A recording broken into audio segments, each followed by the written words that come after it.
Assalamualaikum warahmatullahi wabarakatuh. Kami dari kelompok 4 yang terdiri dari Saya Tri Yulianti, saya Titi Nurlela, saya Rini Haryani, Saya Rektor Puspita. Kami akan melakukan percobaan praktikum dengan judul Pertumbuhan, Perkembangan, dan Perkembangbiakan pada makhluk hidup. Tujuan dari percobaan praktikum ini adalah untuk mengamati pertumbuhan dan perkembangbiakan kacang merah. Adapun alat dan bahan yang akan kita gunakan adalah 3 cup gelas, 15 biji kacang merah, secukupnya kapas, air, kardus, dan spidol serta penggaris. Siapkan cup, 1 buah kardus yang dilubangi, dan kardus yang tidak dilubangi, kacang merah, kapas, dan air. 2. Celupkan kacang merah pada air. Pilih kacang yang tenggelam.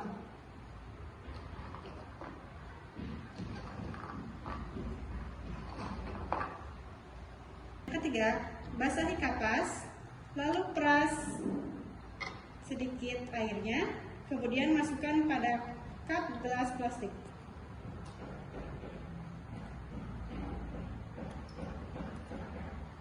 Selanjutnya, masukkan 5 biji kacang merah di atas kapas basah pada tiap cup plastik.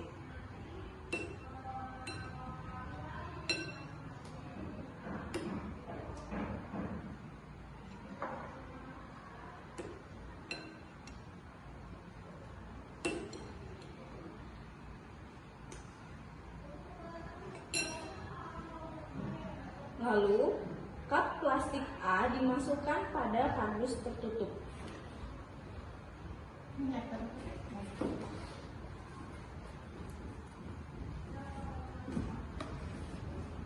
Cup plastik B dimasukkan pada kardus yang dilubangi. Dan cup plastik C dibiarkan pada tempat terbuka.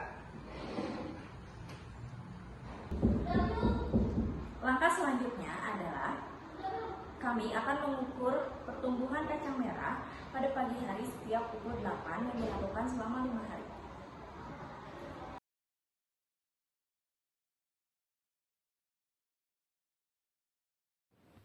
Kegiatan praktikum selanjutnya yaitu kami mengamati ciri-ciri makhluk hidup yang ada di sekitar tempat tinggal.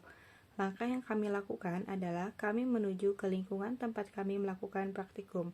Di sana kami dapat mengamati adanya pohon nangka yang berbuah. Pohon nangka ini menunjukkan ciri makhluk hidup yaitu berkembang biak. Selain itu, kami juga menemukan tumbuhan putri malu yang memiliki ciri makhluk hidup yaitu peka terhadap rangsang.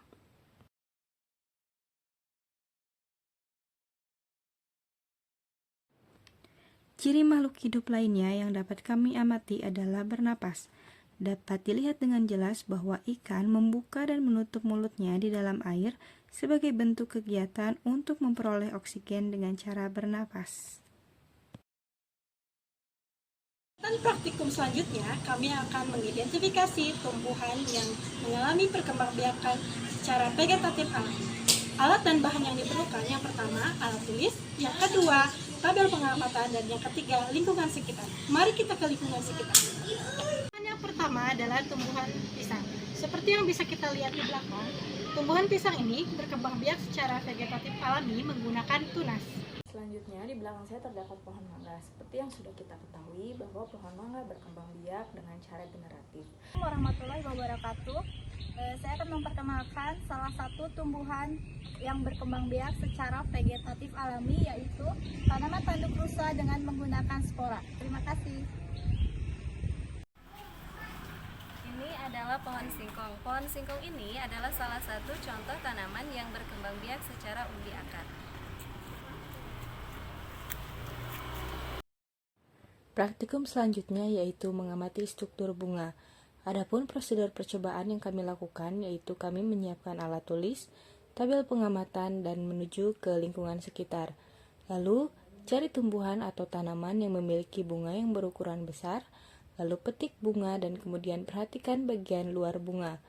Bunga yang sudah dipetik kemudian dipotong dengan arah membujur dari atas ke bawah untuk melihat struktur bagian dalam bunga. Lalu, amati struktur bunga, kemudian tuliskan pada tabel pengamatan. Berikut ini morfologi bunga yang kami amati dari sudut pandang vertikal.